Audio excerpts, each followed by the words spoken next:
Hi, Elan. Hey, Kiki. Thank you so much for coming on to Everyday Endorphins. It's so great to have you here. Thanks for having us, Stella. Thanks for having us. So it's really funny, and I probably told you this when I met you both about a month or two ago, but I saw your videos, Kiki, on my TikTok, and everything kept popping up. Like it was every day.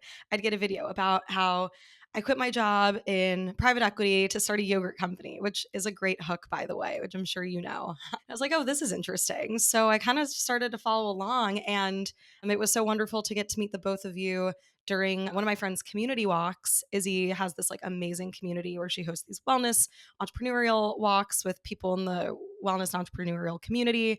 And I saw she was doing a collab with your yogurt brand. And I was like, I have to go to this. So, setting the stage for my listeners, that's how we met, how I came into your orbit, which I'm so happy to have crossed paths with the both of you. But how did that walk even come to be? Because I don't even know if we got to talk about how that collab came to life. First of all, thank you, Stella. I really appreciate it. I think can often feel like when you're making social content, it's just going into the void and you don't actually know that anyone's seeing it or that, there's people actually rooting for you on the other side. So I really appreciate that. And then actually that's how it came to be is Izzy reached out because she had seen my videos on social media. And so she had just cold DM'd me and proposed, let's do a walking club together. I'm trying to get a bit of a broader audience and incorporate more brands and conversation around food and what that means and not just sort of the walking wellness meditation.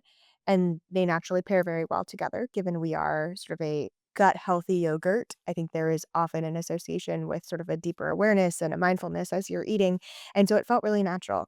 So from there, we just hopped on a call and we started the actual process of, what can we do to create a real life thing, real life community event. And it felt very natural to just plug into her existing walking club. That's also such like a beautiful thing about New York as well. There's so many creatives, there's so many opportunities to partner with different brands, do different pop-ups, and it looks like from what I've seen on social media, you've been doing more of that, which we'll get into.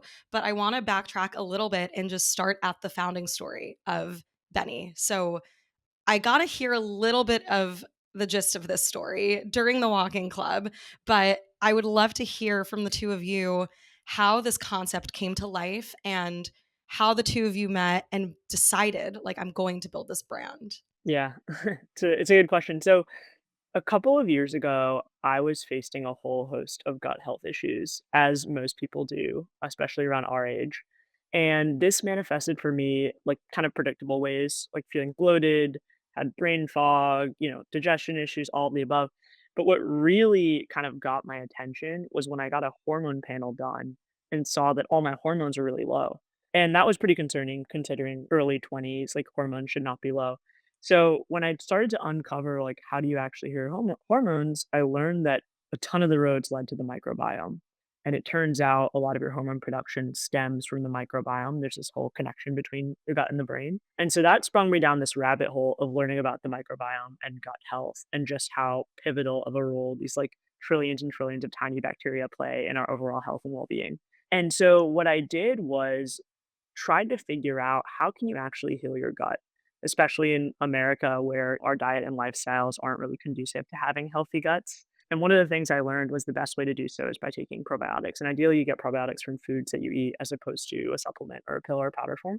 And in my head, I was like, great, like I eat yogurt every single day. Like I should be in the clear. Yogurt's a fermented food. But when I dug into the science of conventional yogurt, I quickly learned that most yogurt on the shelf isn't actually probiotic. So instead of buying yogurt from the grocery store, I started making my own and I started taking specific probiotics that were designed to be really healthy for your gut and fermenting them in a yogurt. So now I could get this thing that was incredibly good for my gut health just by eating the foods that I love to eat every single day. And that's really the goal and premise of Benny is how do we get gut healthy foods and really overall healthy foods from the things that we love to eat. Especially because there's tons of foods out there that are extremely good for us, but they just, like they taste bad, and they aren't a part of our regular dietary experience, so we really want it to be accessible and easy for you to get really gut healthy things. Yeah, and when you told me that most yogurt actually doesn't have as many probiotics as like maybe we need or that could be really good for our gut, I was shocked. Really, because we think that yogurt has the adequate amount of probiotics for our health and our well-being. I also am Greek. Like, I love a good Greek yogurt moment. So I was like, okay, like I'm gonna have my Greek yogurt. Granted, like Chobani or Faye in the United States, it's nothing compared to, I think, like the quality of the yogurt in Europe or in Greece in particular, which maybe is a whole other tangent. But I was like, oh, I eat yogurt, I'm getting my probiotics, but it's very shocking to hear that it doesn't actually have as many probiotics as you would think. So I think it was very clever that you concocted your own little mixture of different probiotics to create your own yogurt. And that was kind of, I guess, what the first iteration of some sort of product for you? It's a classic Elan move. As someone who's watched her, it's like she's patient 0. She's test number 0 on everything she does, and so if there's a new way to better enhance your performance in this way or to increase your longevity in this way, like she's going to run tests on herself and try to control the variables as much as possible to see that it actually works. And so when she started making this yogurt and started seeing tremendous benefits, like I knew that there was something there because she'd read all the textbooks, she'd done all the research and made sure that she was isolating like what is actually the right thing that's going to make me feel better. And I think that's also just like the story of the most successful entrepreneurs is identifying the problem that they've experienced themselves and trying to find a solution that caters to them and seeing like how can I scale this? How can I make this widely accessible to more people? So you had the gut health issues, Alon, but then Kiki, where do you come into this story? Do you also have you experienced gut health issues? Was this kind of like from your own lived experience, or did you just hear the idea and you were like, yeah, sign me up? Lived experience in the sense that we lived together. So, yes. He was subject to all of my experiments from, like, Yes. day one. There we go. So this is the missing piece. So you were living together while this was all happening. So we met at Stanford in undergrad and we really bonded over a human nutrition class that we were in. It was a food systems class and we became really good friends. And actually that's when I really learned about Alon's like crazy testing on her own body. She was really into bulletproof coffee and she would iterate on it every single morning and she would have me try different recipes that she was taking and she would take note of how she was feeling and ultimately she didn't end up sticking with that because it didn't make her feel good and that's a huge part of this. I have a quick question before you continue. So it sounds like Alon, like in college, you were the very health conscious person. Like you were like trying the different iterations of bulletproof coffee, trying to like mash up all these probiotics, all the things. Do you feel like Kiki living with someone who really cared about their health and their well-being from like a food and nutrition perspective influenced you into like adopting healthier practices? Because I college is like it's very hard to be healthy. It's very hard to be disciplined and to like have your routine and all the things. So I'm just curious to hear, like, as roommates, how Alon's health practices influenced the way that you engaged with your health and well-being at that time. I would say we are very different approaches to health in the way of I actually would put myself in a very healthy category. I cook almost every meal. I am very conscious of what I put in my body. I barely drink, like all these sorts of things. I would say Alon is like, how do I hack my health to the next level? And so I don't really take supplements. She takes 30 supplements a day. I don't know, maybe that's an exaggeration, but she takes a ton, right? And so there is a different approach that we have. And yes, she still eats healthy and all those sorts of things.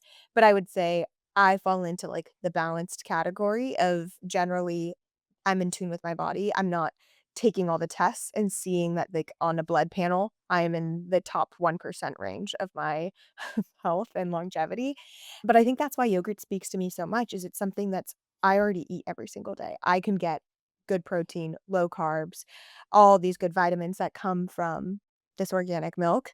And also the probiotic supplements that I would need to take a pill or a powder for, I actually could just eat. And so for me, it's a really seamless integration into the way that I define healthy for my own lifestyle. Anyway, we met at Stanford. All of that to say is we met at Stanford and then we ended up living together in San Francisco. We graduated during COVID. And so we moved to SF. We lived together there. And obviously, those were very different days for many of us. And so we became attached at the hip in almost like domestic partners, as we always joke. It's like a marriage at that point, like literally. Exactly, exactly. And never really thought much of the yogurt that Alon was making. I mean, we all ate it, but it wasn't anything that we actually had a vision for scaling. And over the past 2 years, we both ended up moving to New York just to sort of broaden our own horizons and grow in different ways. And when we were thinking about what was next for us, just in our careers, it became clear to both of us that this was an experience that we wanted to have. like starting this type of company and bringing this level of impact to so many people was something that we felt so strongly about. And so it spoke to me in that way, per my own version of healthy, what that looks like for actually what I want to learn and what I want to be spending my days doing.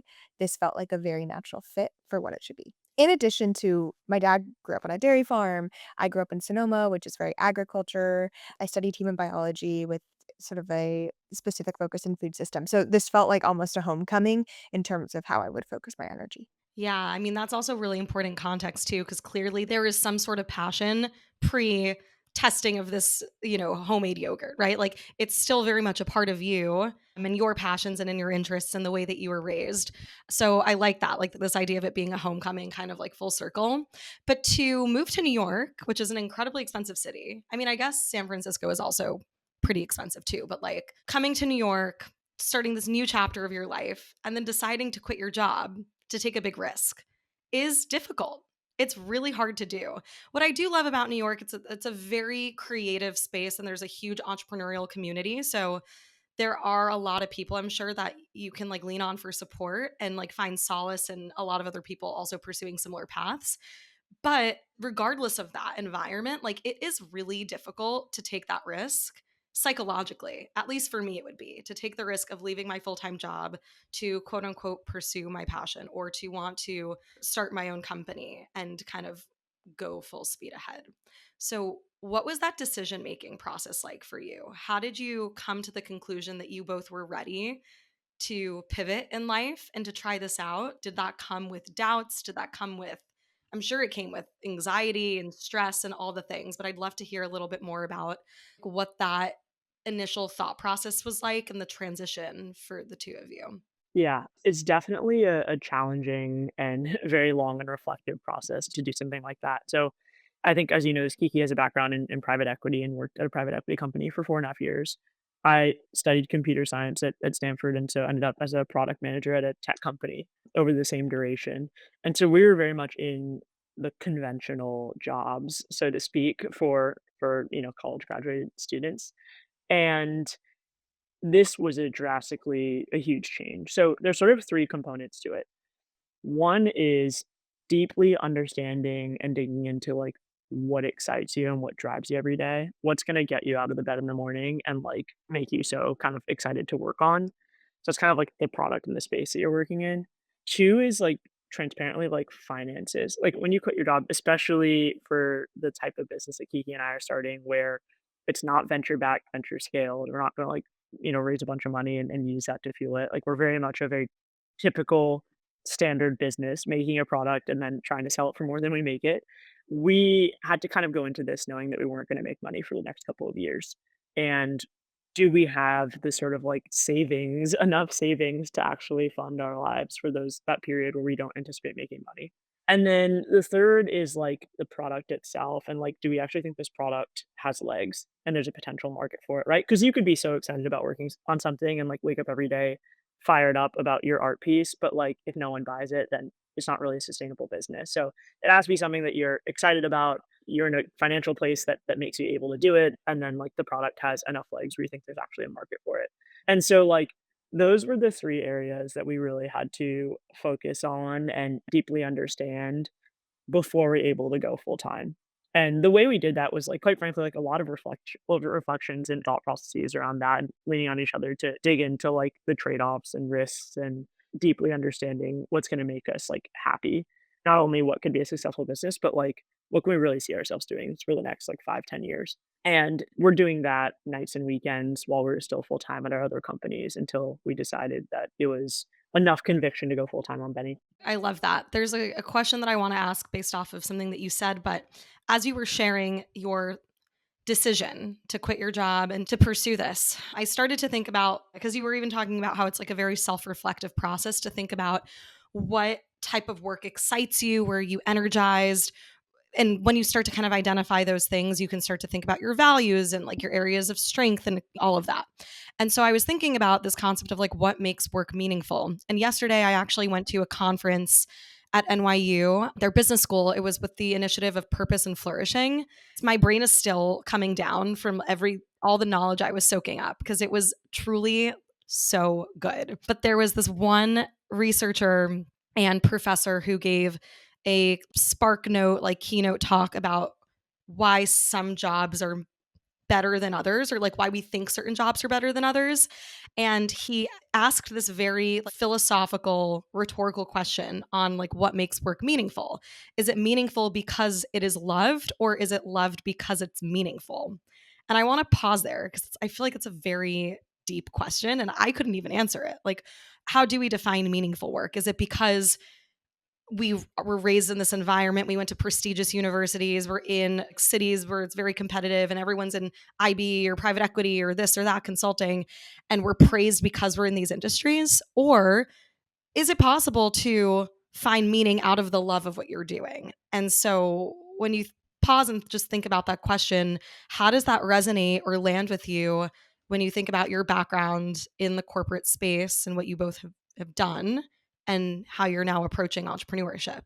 I guess, similar to you, I don't have a straight answer on what it is, but I will say that it took a lot, at least I can speak for myself, a lot to really separate myself from deriving value from all these institutions and actually think about what's the experience that's gonna provide meaning and joy for me every single day, and learning, honestly, that's a huge part of this too, and that altogether, I think will create a very meaningful career for myself, and I think that's something that we had to sit with is we don't know what the other side's gonna look like. We don't know that this is gonna be successful. Are we gonna have the outcome that Poppy had? Like, who knows? And if we don't, will this still have been a valuable and meaningful worth of our time? 2 years, 3 years, 5 years, 10 years, who knows what it will be? And I think given it's a literal physical product that we can put into people's hands, we can see the satisfaction, we can see how it's changed people if they eat it day after day. We get to work together as best friends and bring something to life that wasn't in existence 3 months ago, and we get to accomplish things that we didn't actually think we could ever do together and celebrate each other as we do that. To me, there's a ton of meaning in that, that I wouldn't be able to derive from my previous corporate job. So, I don't quite know what my answer is, but I know that that's how I'm thinking about the meaning in that situation. I love that. And like, I wanted to ask the question because I didn't expect either of you to actually have a fully baked answer. I don't. This is something I've really struggled with and I'm trying to figure out as well.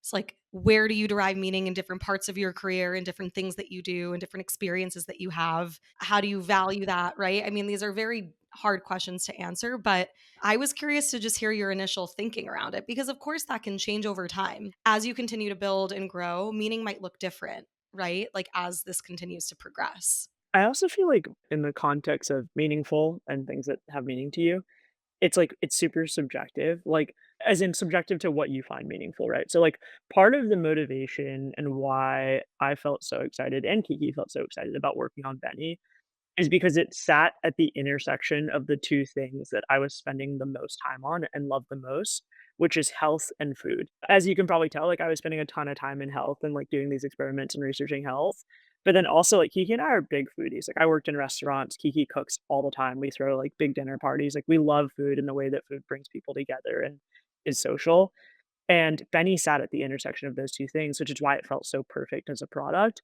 But someone who's, like, not a foodie and who, like, doesn't give a shit about health would probably look at our product and be like, "This is meaningless." Like, this is just, like, doesn't it's not important to me at all. So, it's an interesting kind of paradigm to think about, like, meaningfulness. Not to continue down this engagement, but I'm like, there is also a level of what are you doing in that space? Not just what space do you sit in, but what's your actual job? And what are the things that you're doing? And I think people discount that a ton. I could go work for Pepsi's R&D branch, and it would be drastically less meaningful than working on Benny with Elan. And I'm still in the same space of how do I think about prebiotic sodas or how do I think about like health and food and make it fun and creative and all these sorts of things.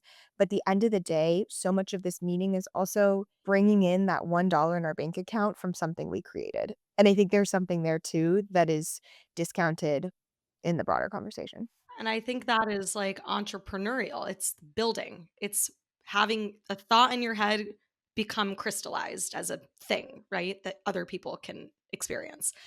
And you had said something, Kiki, like the meaning is like building this with Elan. And we still haven't talked about how you guys are best friends. You met in college and you decided to become business partners. So, what has been the most rewarding part of that experience?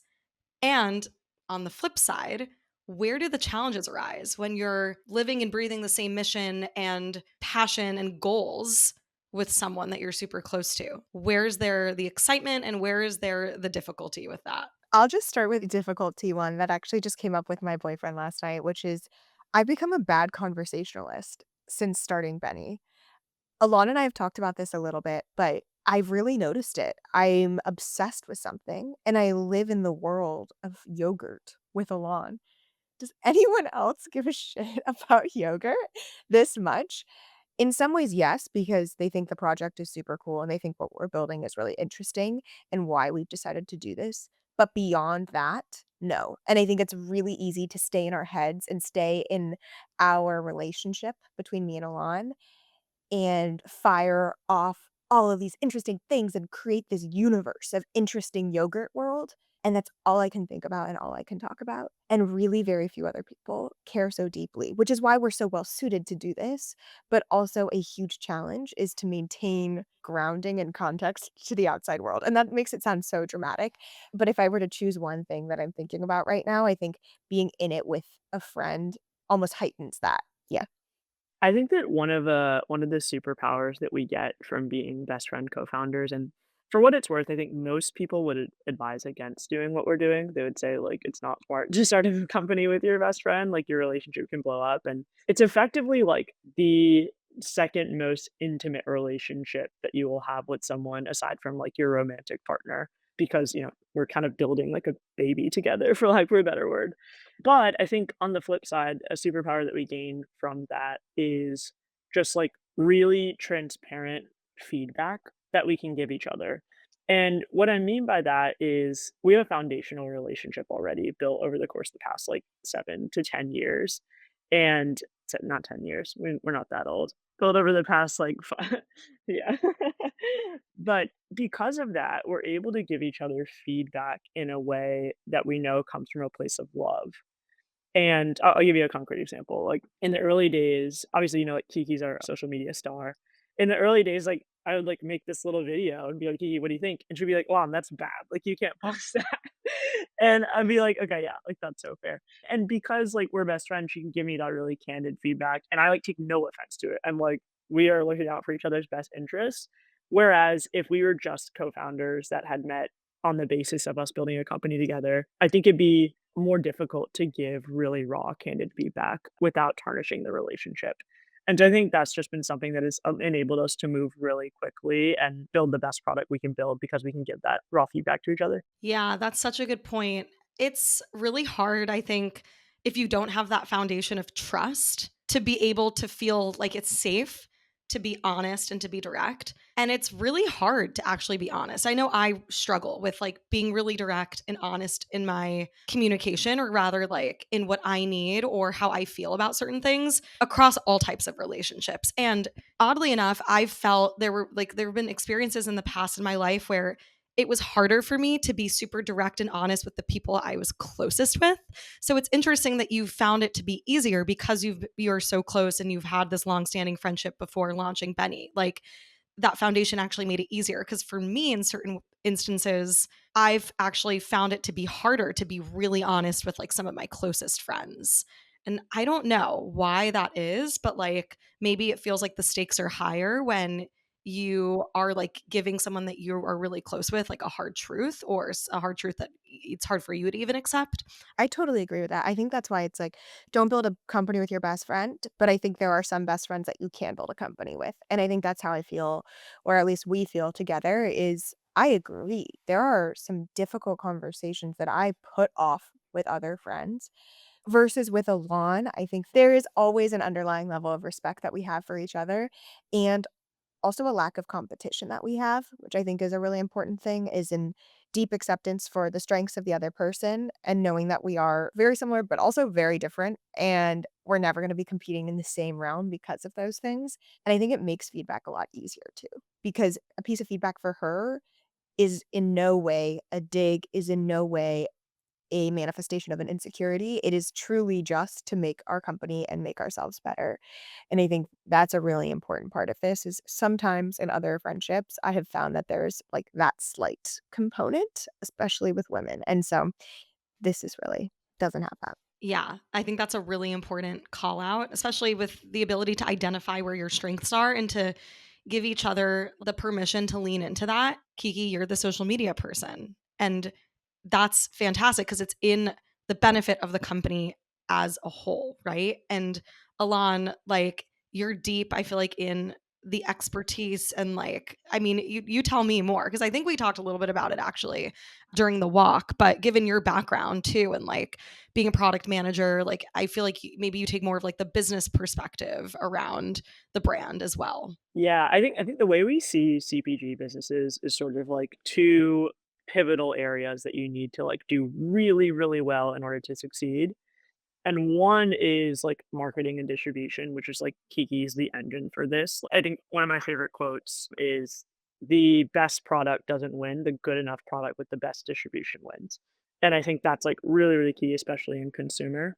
And then the second component is just, like, logistics and execution, which is anything from, like, can you make a product that tastes good? Can you figure out where to produce it at scale and cold chain and all that kind of other stuff that is, like, actually producing the product? And that's sort of like how we've divided labor, so to speak, for Benny up to this point, which is like Kiki's heads down, laser focus on marketing distribution, and I'm heads down, laser focus on like the product and getting it off the ground.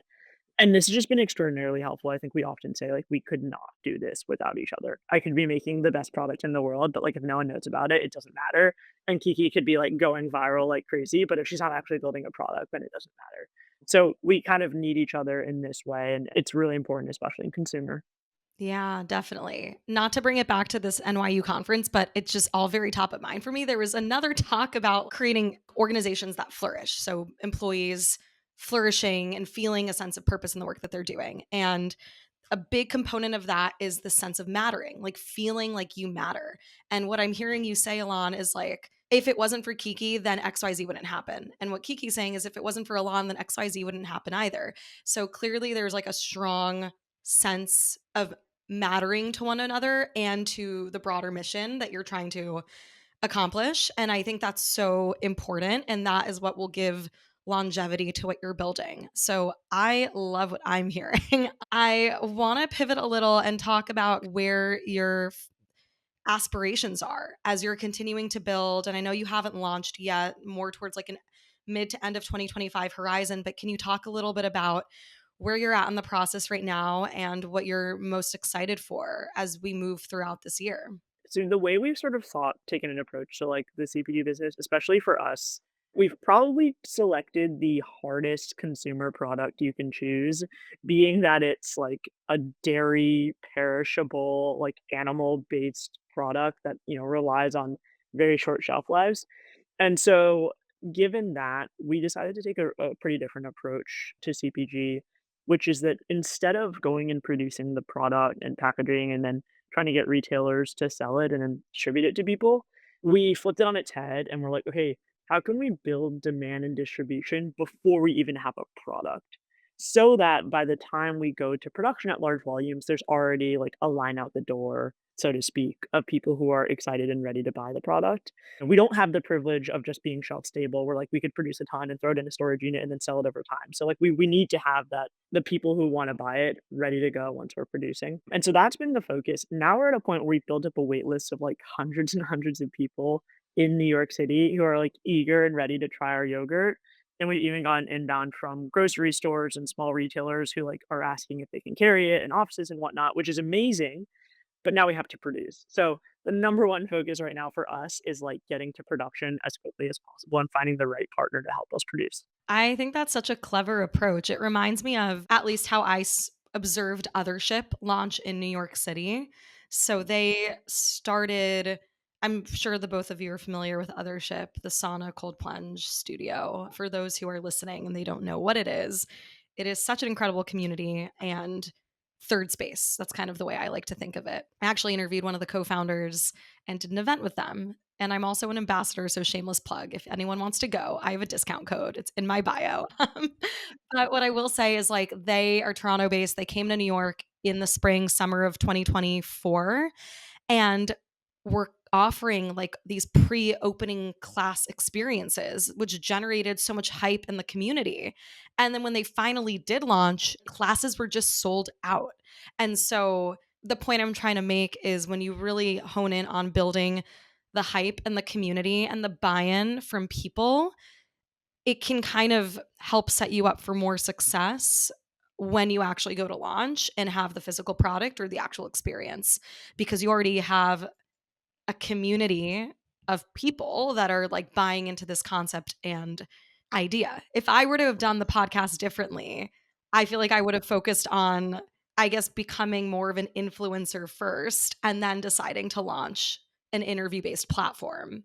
But I kind of took the opposite approach because all of this stemmed from like a passion project during COVID and wanting to interview people and wanting to learn because I'm naturally a chatter. So and then I was like, "Oh, wait, I kinda like this. How do I build a community around it?" So, there's not one right way to do things in life, but I will say there is value to starting with community-led initiatives first and then coming in with the experience or the product. So, I'm excited to see how things kind of evolve for the 2 of you, and there's just so much opportunity to continue collabing and doing all the things that you're already doing. So I'm really excited to kind of watch as you go along this journey. I'd love to pivot a little bit as we kind of wrap up the interview and hear from the both of you about your own perspective on happiness. So the first question that I'll ask is, how do you define happiness and joy in life? I have thought about this, but I think there's a distinct difference between joy and happiness. I think a lot about joy in my day to day, and there are so many small things that bring me joy. I love to get my nails done, and this brings me joy. Looking at my fingers as I type seems like the girliest and most feminine thing, but it brings me so much joy. Or getting to cook a meal for my sister and my boyfriend and my friends, like that brings me so much joy. Is that deep happiness? No, but I think that I like to curate spaces in my life and make choices that bring me joy throughout the day. So it's something I actively think about on that front. Happiness, I think, doesn't necessarily translate in the same way. I think something that brings me happiness can also be really hard and arduous and not always the most comfortable. And you have to work through things or work hard at things. And part of that actually brings happiness. It's not just the easy living, it's actually accomplishment and it's creating value and it's learning. And so putting myself in situations that expand, allows me to expand and grow, often brings me a lot of happiness because it sort of allows me to find my edges and figure out what I really want. And there's such I guess I'm sort of equating happiness and satisfaction, but I think they're very one and the same for me and allows me to understand who I am better, which brings me closer to that happy state. Well, tell me about the edges. What do you mean by that? So let's just take a very tangible example. I'm living alone, and that was a huge move for me to move out of living with best friends to live solo. And that was really hard. The first year I moved out and had to sit with myself in the dead of winter in New York City in my tiny little apartment, I did not like that. And now I've found a year later such comfort in being able to own my space and have a little sanctuary for myself and actually, like, retreat into that loneliness and that solo-ness of it all has actually brought me a lot of happiness, but it took that initial hump to actually get comfortable there, and I just sit in the discomfort before I actually sort of made it to the other side, and that's what makes being here alone on my couch so much better is because I've learned and I've experienced, I've expanded to be able to sit in this. I love that. I have thoughts, but I wanna hear, Elan, what you how you define happiness. I haven't thought about it in the way that Kiki has, I think. It's hard to put a definition, I'm curious what your definition is, Stella, to what it is, but, like, I can equate the feeling, like, in experiences, if that makes sense. Like, the times that I've felt happiest are the times when I'm, like, surrounded by friends and everyone's, like, together doing something fun or just, like, hanging out. Like, that's, like, the time where I can, like, distinctly recall I feel the most, like, content or happy is, like, when I know all of my people are in one place and, like, we're spending time together. I think to Kiki's point too, like, I get a lot of satisfaction from doing hard things, but I'm not convinced that that's also, like, happiness, to be explicit. There's a lot of just, like, things, like Kiki said, that just bring joy, like eating a chocolate chip cookie with sea salt is something that will always bring me joy. But, like, you know We'll get to the what brings me joy thing later because that's actually my last question is like what brings you endorphins? And you kind of gave me a little bit of a preview of what brings both of you endorphins, but we'll get there in a second.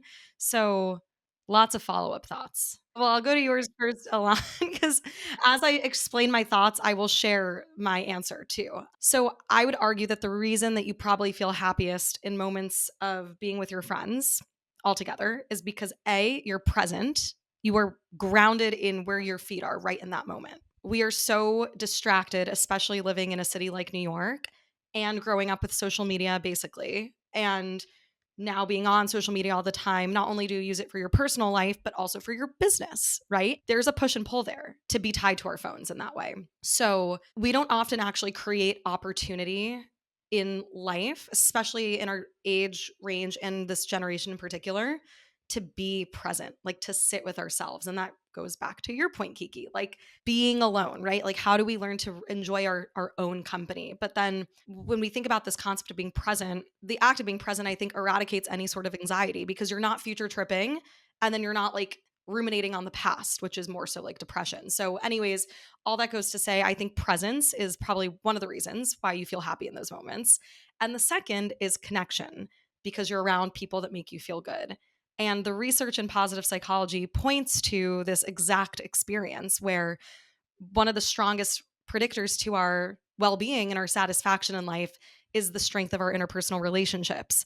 So, when I ask the final question that I'll ask the both of you, what is something that brings you endorphins?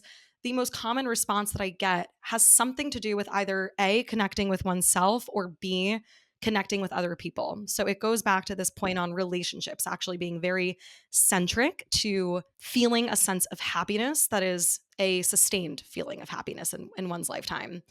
And that also ties into, I think, what we were talking about earlier with like focusing on community first. It's creating those relationships and that connection to get people rallied around a mission and a shared excitement for what you're building. And that is community, that is connection. So that is just like one little thought I had on your response, Elan. And then to your point, Kiki, I think that there's so much to be said around sitting with discomfort. And the way I like to define happiness will oscillate depending on the interviews that I do and who I talk to and like what new thing I experienced in my life. But what I will say is that I've recently heard in a podcast, someone was interviewed by Esther Perel during South by, and somehow the topic of happiness came up. And I was like, oh my God, I should be in this conversation. But the guest was saying how her perspective is that the happiest people are the ones that are the most comfortable with not knowing things. And I was like,